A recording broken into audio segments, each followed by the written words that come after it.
Ayun, magwa-warm up muna tayo bago tayo maglaro. Ayan. Yun oh. Okay. O, tara. Ha?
Tira.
Talo tayo sa first game, guys.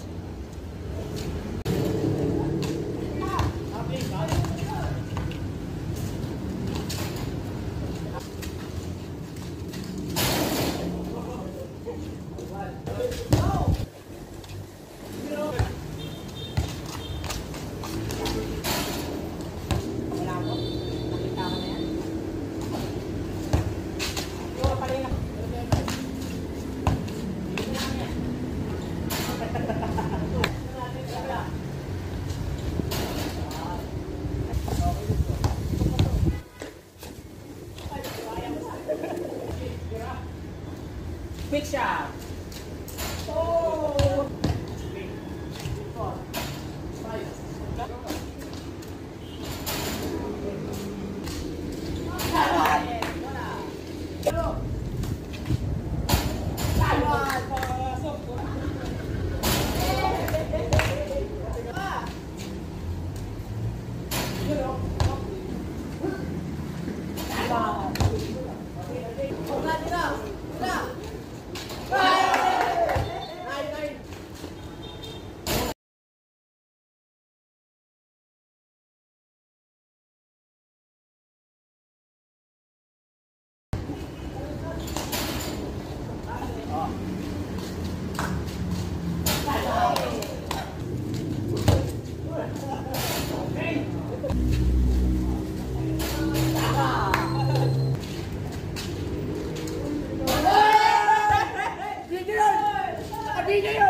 Yun guys, talo tayo.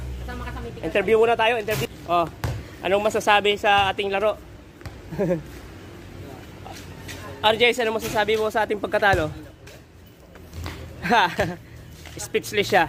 Pero Ref, anong masasabi mo? Huwag niyo akong aabutan, hindi ko tatangpakin yan. Na-injured. Na-injured si Ref eh. Oh, ito ang ating MVP. Ano? Kamusta? Ano masasabi mo sa laro? Ikaw pre, anong masasabi mo sa laro natin? Natuwa ko, magandang laban. Git-gitan ba? Git-gitan laban. Ilang years ka na hindi nakapaglaro? 25 years. Wow, 25 years. Mula nung nagkasawa siya, ngayon lang siya nakapaglaro. Yun. Ito, itong kanyang mga, mga binata.